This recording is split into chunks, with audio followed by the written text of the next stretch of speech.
All right, everybody ready to kick this one off? Yes. Yep, awesome. All right, come in, sit down, shut up, you know the deal, make friends with everybody. All right, I get to have a little bit of fun on this one as well. I get to introduce Dan. Dan, I'm actually going to read from this one because this is a fun one. Dan is the head of a cybersecurity for a biotech company. So all y'all have got your tinfoil hats on at this moment in time. Put them on. Seasoned professional, in other words, he's pickled, well pickled, and has gray hair as well. Extensive experience in safeguarding the digital landscapes across public and private sectors, which basically means he's been abused by both sets of the businesses. Dedicated to practical and innovative, lots of good stuff, let's just put it this way. And likes the challenges of navigating the complexities of cyber defense, in other words, dealing with lunatics like me on the other side of the fence that go, hey, guess what, we can break into shit. While delivering robust cybersecurity solutions that align with organizational goals, which hopefully means you can both geek and business speak. All right, with that, I'm going to shut the heck up, get out of here, have fun with Dan. Enjoy. Thank you, thank you. Okay. Can everybody hear me okay? All right, great. So this is titled Zero Trust Unleashed. So we'll be getting into some zero trust principles, specifically around conditional access in a Microsoft stack.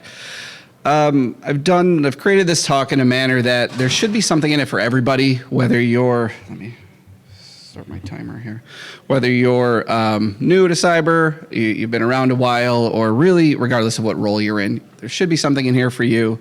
About half of the talk is technology agnostic, I'll say, kind of laying the foundation for it, and then the second half is specific to Microsoft's conditional access solution. So there's a little bit in the intro there. I've been in InfoSec for 13 years now. Currently, I'm the head of cybersecurity for a publicly traded biotech company. So I have experience in biotech, pharma. I've worked in medical device manufacturing on the product security side and security engineering, as well as in the federal government, predominantly doing IT security audits. My formal training is in computer science, and I went through the Scholarship for Service program. Is there anybody here who? No? Well, if you haven't heard of it and you want to know more, I'd be happy to tell you some more about it. It's a fantastic program. Classic disclaimer, the views here are my own. I don't know who else they'd be, but now you have it in writing. We're going to step through a few things today. We'll talk briefly about the state of cyber and MFA. We'll go through a kind of a classic MFA attack scenario, talk about the MITRE attack framework, some of the TTPs and mitigations, go through a high-level risk assessment, and then we'll get into Entra ID conditional access. Talk about some of the common policies and templates that are available to you to get started if you haven't gotten started in that already. Walk through an example, or at least think through crafting some custom policies, and then how you should go about testing those, and then we'll wrap up and go to lunch. All right, so state of cyber. Are we secure? How many people have been asked this? Are we secure? You get caught, launch, elevator, whatever it might be. It's a fantastic question. Should be ready for the answer right. In order to answer that, there's a lot that goes into that question. Are we secure? So let's take a look at what the threat landscape is like. So we'll pull some data from the Verizon DBIR report from last year. And again, if you're not familiar with that report, please go look it up, check it out. There's a lot of fantastic information in it. So if we take a look at what they have found from real world breaches, the majority of your threat actors are external. Okay, great. They're doing it for the money, financially motivated. And how are they getting in? They're using valid credentials. They're stealing them, they're getting them, and they're using them. And that's how they're conducting the majority of these breaches. So that's why this talk is so important, because conditional access policies are so powerful. I would go so far as say they're the #1 way to prevent things like this, not only from an initial access, but from a persistence and a privilege. And we'll get into some of that.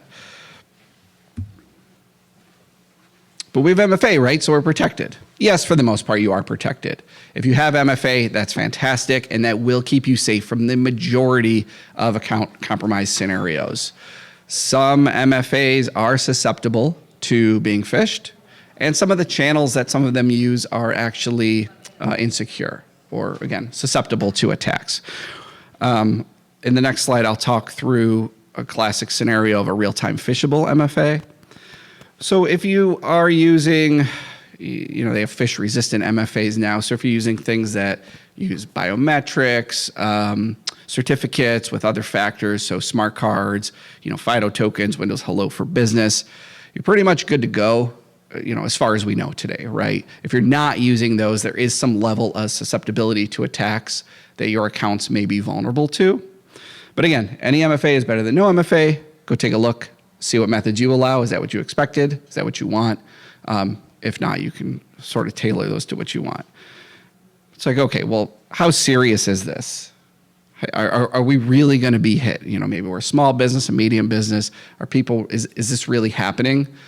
Well, if you read more in the Verizon DBIR report, you will find out there's been a convergence of attacks. These small and medium businesses are using the same technologies and the platforms that these large businesses are.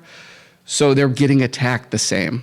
No, they don't have the same means to protect and defend against it, but they're all being attacked, whether you're a small or medium business, a large enterprise, or you're in technology or finance, or it doesn't really matter the vertical anymore, because those external threat actors that are doing it, it's organized crime, and they're doing it for financial reasons. They're going to get in.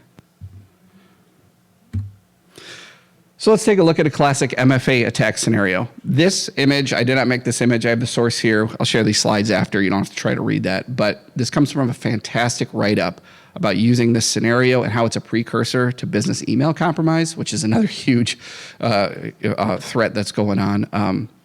So I would really encourage you to go read that blog from Microsoft on it. But here in this scenario, and this does happen in real life, a user gets phished and they get sent to a site that masquerades as a Microsoft authentication page. They enter their username and password, and then the MFA challenge or the response goes over to the user, who gets their SMS or whatever their one-time pass is. They enter that again into a fake proxied site. The attacker takes that and sends it to the legitimate site, and now the attacker has an authenticated, valid session. And then they just say, temporarily unavailable, or redirect, or whatever it might be. That user may or may not know that their account is now compromised. Their identity is compromised. So a lot of the focus today will be around protecting the identities. It's a good place to start. You can use conditional access, as we'll see, to pull in signals from other areas to help make better decisions. But focusing on the identities is crucial to getting started in implementing the principle of zero trust. So that identity is compromised. The attacker is in. Well, what are they going to do with it? Well, we know what they're going to do with it. They're going to basically do whatever they want. And what that means current day is extortion, ransomware, whatever it might be, right? But the reason we're kind of slowing down and we're taking a look at what the actual attacker objectives are is because we really want to be able to articulate what they are so we can formulate a proper defense against it. So looking to the enterprise MITRE attack framework, we'll see this falls under valid accounts. And again, they're going to use valid accounts, as we've seen, to gain access to your network. They're going to maintain a foothold in your network with it. They could elevate privileges with it. And they're going to do this, and it's going to evade your defenses. It's going to evade your defenses because, as an attacker, if I have a valid account with credentials, I don't need to do anything with malware. I don't need to do anything that's going to set off a trigger, an alert, alarm, or anything like that. And I can just fly under the radar. There's a couple sub-techniques around initial access specifically. As we look at conditional access, it's predominantly around protecting cloud accounts. But once they get in, it can help with persistence, and we'll see how that can help too. And there will be time at the end for questions, and then we will make sure we end on time for lunch. All right, so continuing with the MITRE attack framework for enterprise, how do we mitigate against it? Let's just see what MITRE says. They have a mitigation, M1036, account use policies. What's that? Well, there's a bunch of them. Specifically, I'm highlighting the one that says use. It's going to mitigate against brute force, different password guessing, spraying, and MFA request generation. So it's right there. Use conditional access policies. Okay, great. What does that mean? We'll get into that. So now you can sort of take a look at, start considering in the context of your own environment. Do you have mitigations in place to protect against these valid credential attacks? Do a very high level risk assessment. Okay, so what's the threat? You can write it however you want. This is how I chose to write it. An external threat actor is going to use valid credentials to gain access to your network or systems, or to further their access. Quick level set on risk. This shouldn't be news to anybody. If it is, this is the formula. You take risk, you take your likelihood times impact, and that equals your risk. As we've seen from the data from the Verizon DBIR report and what we just seen in the wild, in the real world, this is going to happen if you don't have the proper mitigations. We're not using probabilities in this example or anything like that. It's not super fancy. It's just to illustrate. It's just for illustrative purposes, right? So we could say that without the proper mitigations, it's gonna happen. It's very likely, we could call it. What would be the impact? I would say high.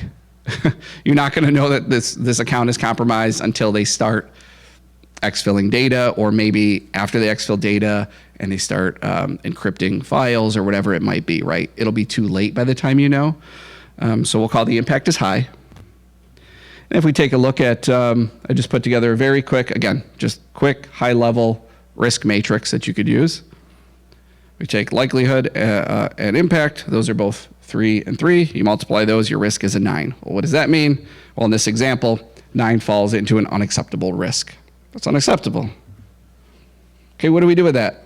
Now I know that. I've done the risk assessment. I know I have an unacceptable risk in my environment, but it's like, I don't have money for this. This wasn't on my project roadmap this year.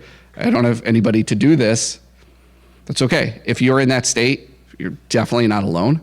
But what you do with this is you communicate the risk. And that's where the impact of this risk assessment comes in. So you need to put this together and you communicate your risk. And you'll say, we can say with fairly certain accuracy that this will happen to our environment. Either it has already happened or it's going to happen. And when it does, it's going to cost our company anywhere from $1 to $2.5 million. Now we know breaches on average cost about $5 million, and we've seen some extreme cases in the tens and 20 million range. But more often than not, when companies are breached, this is the actual true cost. So then you bring to your executives the cost to fix it. This is going to happen. It's going to cost us this. I can fix that for you and then you can put in your input. $100,000 and it'll be done in 6 months. Whatever it might be, it's going to be less than $1 million. And is this something that you want me to do? And if they say no, great, sign here. And when it happens, they say yes, great. And then you get the resources you want, right? That's why this is so important to go through as you assess your threats in your environment. All right, let's get into conditional access. So that was the part of the talk that's kind of, regardless of what tech or security stack you're running, whoever your identity provider is, all of that before here is applicable. It's into the Microsoft specific solution. So we run a Microsoft, we use Entra ID as our identity provider. We run a Microsoft security stack. And so, here's kind of, what I've learned. So conditional access, if you break it down into its simplest form, it's just a series of if-then statements. If user A wants to access resource B, then a second factor to authenticate or come from a company-owned device, right? Think of it in very simplistic terms. If you could think of it in those terms, then you can start creating policies that enforce those. It brings signals together to make decisions and enforce policies. Again, you're the one who's going to determine and dictate what those policies are. And as soon as you do, it's going to do them automatically. It will enforce these decisions for you while you sleep all of the time. It is fantastic. That's when it becomes so powerful. So getting into Entra ID, there's a couple prerequisites you need. You will need at least a P1 license. And if you have a P2 license, you'll get, I don't want to say all of the features, you probably will get all of the features, but we'll just say the rest of the features that I'm going to talk about today. If you're running a hybrid environment, you have to have a Connect agent, or they have like a Cloud Sync capability now as well. And the right roles to do this. So there's a conditional access admin or a security admin, or global admin would obviously work. And if you're running an Entra free, well, you don't have access to be able to implement conditional access policies, but you still have access to the security defaults. So at least go check those out and see if that's something that you want to turn on. All right, things to know before you get started. Don't get locked out. The good news is Microsoft has thought through this one, and the account that you use to create conditional access policies is automatically added to the exclusion list. It will not apply to that user's account. You're going to want to make sure you add any emergency or break glass accounts though. The other nice feature is that when you create an account, it automatically defaults to report only. So it will not be enforcing, but it will be gathering data. And we'll talk a little bit more about that when it comes to the testing methodology. And if you're just getting started, you don't have MFA, go turn on MFA. But remember, your service accounts and service principals can't MFA. So exclude them, and you'll have to protect them a different way. Or, well, you can use this, but that's a little more outside of this. In the middle, conditional access is not a firewall. This is very important. We can do things with conditional access that might make it appear like it's acting like a firewall. Specifically, if somebody's coming from a country we deem bad and we don't want somebody authenticating from that country, we can do that with conditional access, but it is not a firewall. Conditional access only kicks in after the first authentication. So after the username and password have been verified, then your conditional access policies come in. It's important to know. Almost as important as the next slide. I don't really expect anybody to know who this is, but if they do, especially with the context, that would be awesome. All of your conditional access policies are ANDed. Does anybody have any idea who this guy is in the context of ANDed? No? Yes, who said that? Yes, George Boole. So, I thought that was good. Maybe if there were some students here that, I don't know, but anyway. So this is also important too, because sometimes you'll be testing something, you'll say, blocked, what is going on? And you can go through and evaluate and step through your conditional access policies, and then you remember, oh yeah, they're ANDed. It doesn't work by order of precedence, or it doesn't work if there's a conflict a block allows or an allow allows. They are all cumulative, and they all get assessed all together at the same time. The way that this works is in two phases. So first, it'll collect your session details. So about your device, browser, your network, your IP, those sort of things, and then it will go into the enforcement mode. So the enforcement mode, you can specify a series of grants, and if you specify a grant of a block, kind of counterintuitive to think about it, but that's the way it works. If you grant a block, it stops. If you don't grant a block, then it continues. And you can grant a series of things, force somebody to MFA or re-MFA, force them to change a password. You can give them a terms of use that they have to agree to. There's really a lot of things you can do, and you can make your own custom policies. Pretty soon we will get into some of the templates that Microsoft provides for you to get started. But beyond that, I don't want to say that the sky's the limit, but if you could think of it, you can most likely do it using these tools. Then once all of those grants have been assessed, then it applies session controls, and it starts taking in other things like, I have persistent browser, but really non-persistent browser as well, right? Sign-in frequency, token lifetime. And then I have up here signals from Defender for Cloud Apps. Again, it's pulling in signals from a lot of places. If you are using Defender for Cloud Apps, this gets really cool and really powerful, because in Defender for Cloud Apps, there's Defender for Cloud Apps conditional access policies, and you can use those to work with Entra ID conditional access policies to do things like block people from coming from a Tor node or a non-company VPN, things like that. So they could meet and satisfy username, password, MFA, location, or not location, I guess. Well, maybe. But, and then they'll come all the way in. But when the session control hits, they'll say from a Tor node, and that session will be killed. There's a few things every policy requires: name, assignments, and some access controls. What's an assignment? Well, think of it as a who, what, and a where. So a user or a group, an app, a platform, location.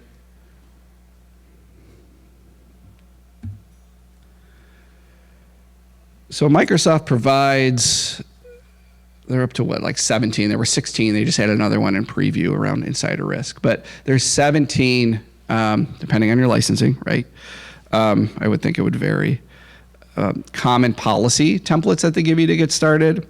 They kind of bucket these according to a few different things, but if you come in and hit create new policy from templates and select all, you'll see them.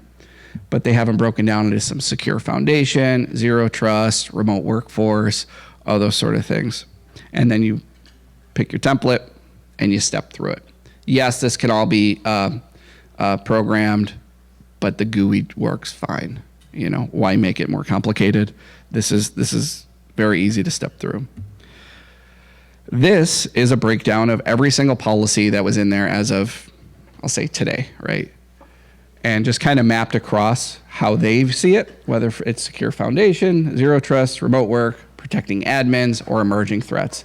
And that's, so we can see this kind of change as threats evolve. The majority of them do fall under the zero trust architecture or principle of that. A lot of them are really around using MFA. MFA for admins, MFA for users, MFA for guests.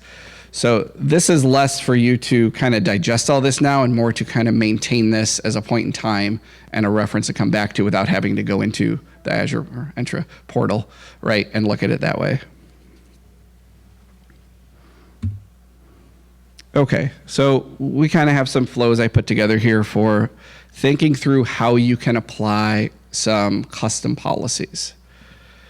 So you can take your user, and this user could be regular user, non-privileged, privileged, whatever it might be. It could be a group, it doesn't matter.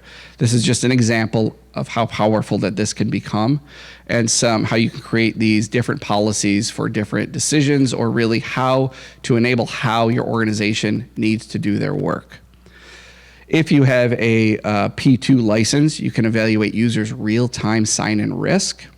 There's an aggregate risk level and there's a real-time sign-in risk level. That is something where Microsoft takes, I'll say end user behavior analytics for lack of a better term, but it's a lot of signals around how that person has been authenticating, where they're coming from, their device, their browser, all those sorts of things. Has that account been being attacked or anything like that? And it'll give each identity a risk from none to low, medium, or high. With pretty good accuracy, if somebody's a high risk, if there's something nefarious going on with that identity, and you probably don't want to allow it access to your resources. But so in this example, if something happened to identity, it was being attacked, there was a might be even attempted logins from, pick a country, right, on a platform we don't use and we've never seen that before. Microsoft will automatically handle that and elevate that user's risk. And then you could say, when that happens, I'm just going to completely block that person from all company resources. You have immediately severed the threat. That threat is gone for that identity, period. Well, the legitimate user is affected too, right? So they're going to be calling the help desk saying, hey, I'm locked out. But you can automate and you can put them through a self-service password reset, and that'll automatically reset their real-time risk, and they will be back in as soon as that's done. And they never had to call security, right? So, but that's just one piece of it. Then you can pull in device signals. Do you want to have different policies if it's a company-owned device, if it's BYOD? We really have to support a lot of BYOD today. That comes with its own challenges, but of course we can support BYOD. We want to support that, right? We want people to be able to work when and where and on travel. But you can scope that. Think of this in the context of what resource or resources or apps you're allowing them to get to. So we could say, if it's coming from a BYOD, you can only access maybe O365 apps. You're not going to be coming in from a BYOD and adminning into any admin portals. If you could scope your admin apps into, you have to be coming from a company-owned device. So you could start playing with things like that. And if you're coming in, we can specify the authentication strength using this. It's just simple drop downs in the policy template. What type of MFA, what type of strength? We talked earlier that some MFAs are susceptible to attacks. You can specify what strength of MFA you require before that person is granted, or that identity is granted access to the resource that you have scoped into these policies. Regular users accessing non-critical business apps, sure, you could allow SMS. You could allow a phone call if you want. Whatever the business wants. But when it comes to financial critical apps, HR apps, administrative tasks, maybe you should strongly consider phishing resistant MFA. Company-owned devices with phishing resistant MFA. It's up to you, but the more you layer and the more you protect business critical applications, the easier it is to stand up in front in a boardroom and say, I can tell you with 100% certainty that our business critical applications were not impacted. Here's why. Super powerful. And then you can throw on a geolocation. In this example, it says not from an untrusted location, right? You can specify safe locations. You could use your external IPs of your company locations. Shouldn't rely on it solely, but it is definitely a signal that can be brought in as you make your decision. So all of these conditions pass. The user is allowed to sign in. Awesome. But we're not just going to let them stay signed in forever, okay? We're going to continuously monitor that. And there's a few ways we can do that. Session controls, right? We could set timeouts on session controls. We could constantly take a look at the locations they're coming from. And so this is where if somebody were to use a weaker form of MFA and they got into, let's say, non-critical business apps, the timer started, okay? And maybe it's an 8-hour workday, maybe it's 12 hours, maybe whatever it is, to allow people to do the work that they need to do. But you could tweak that and change that for other applications. Again, administrative tasks, you can come in, you got your phishing resistant MFA, you're on your company-owned device, all that's well and good. You have 2 hours. And then you're going to be prompted to re-authenticate. You have 4 hours. You are shortening that window. You are shortening the ability for that attacker to have access to your environment. And as soon as that session timer is reached, you're going to be prompted to re-authenticate. If you are a valid user, you close your laptop, you go to the coffee shop, open it up, your IP is changed with strict location, you're going to be prompted to re-authenticate. In normal circumstances, that wouldn't apply, right? But you can layer on something as specific as that. And just a side note, that's not something you can run a report only, which we're going to get to very shortly. But if anything like that changes, you just prompt for re-authentication. Regular users shouldn't have any issues re-authenticating. Attackers will have to start over, okay? It's really, really powerful stuff. Pulled directly from Microsoft. You can read this. They have some built-in authentication strengths, as I was talking about.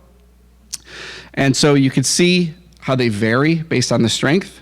So yeah, maybe in a perfect world, everybody would be using, FIDO tokens, phishing resistant MFA with biometric, right? Whatever passwordless. But for the majority of users, that might not work for their workflow. So it's really important to understand and talk to your business partners and hear how they do their work and what works for them, and then just support it. But always protect the business critical apps and have this in your tool belt to kind of be able to pull out when you're like, we can support that, but if you are going to be coming from a BYOD, you're telling me you have to access this from home or while you're traveling, we're going to up the strength of phishing resistant. I'm going to give you this this token to, okay, right. As you turn these things on, right, you're going to want to do this, not in a silo. You're going to want to do this, communicate this, right, and test it. So as I mentioned, they do default to report-only mode. Run them in report-only mode.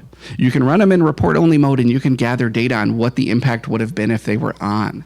It'll go back as far as 90 days. You can go take a look at the insights and the reporting, and you can actually see if this was on, what would have happened. and it'll come back with there's 4 possible result values. The 2 I want you to look at are report only failure and report only user. Report only failure, something about a session control wasn't satisfied, something happened that would have caused the failure there. The user action means the policy would have prompted the user to take an action. So you can go run a report for 90 days, come back to the change control board and say, I'm going to turn this on. I've been running it. I've been testing it. And 0.03% of our users would have been impacted in the 90 days if this was on.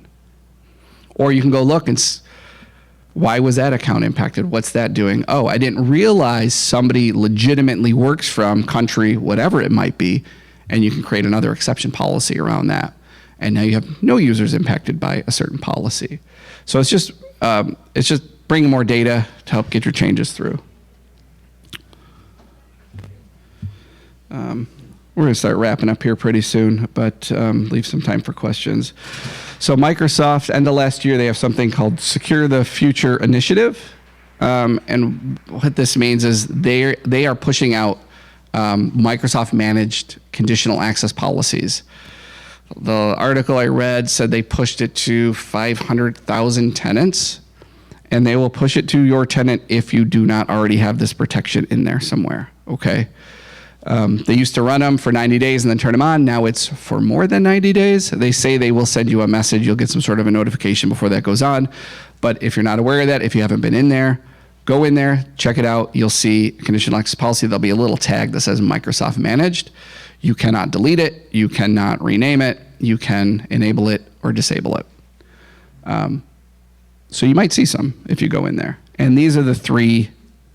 These are the 3 that they're rolling out now. So you might see something in there like this. But again, it'll be very clear with the Microsoft Managed tag. And that is pretty much it.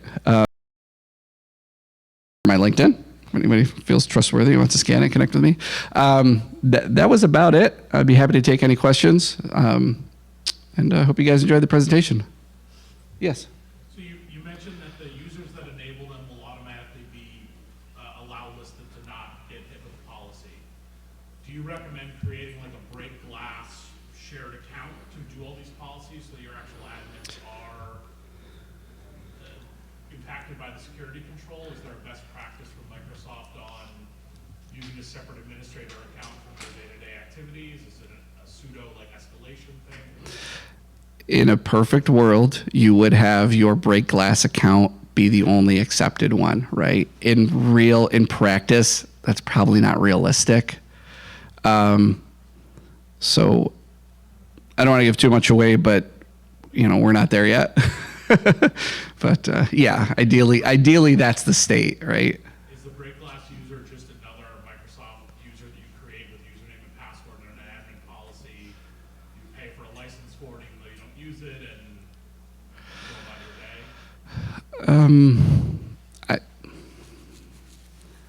Like I said, we haven't successfully set up the way we want it to be, but I would imagine, and there's a lot of things you can go read about how to properly set that up. But yeah, I would imagine it's something like that. Is there a term you can Google for to find that thing to read? Yeah, you could probably just break glass account. Let's see. Thanks. You're welcome. Anybody else? Yeah, in the back. For Entra, in situations like Entra B2B, Mm-hmm. Does the conditional access federate from an account that it would be for the parent organization? So for B2B, so these conditional access policies will apply to every user identity in your tenant.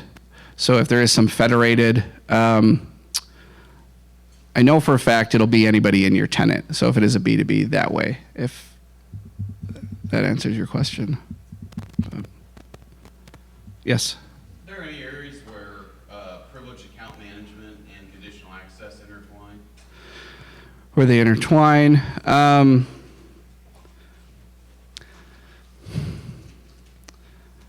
This is not, you would still have to use privileged access management, okay?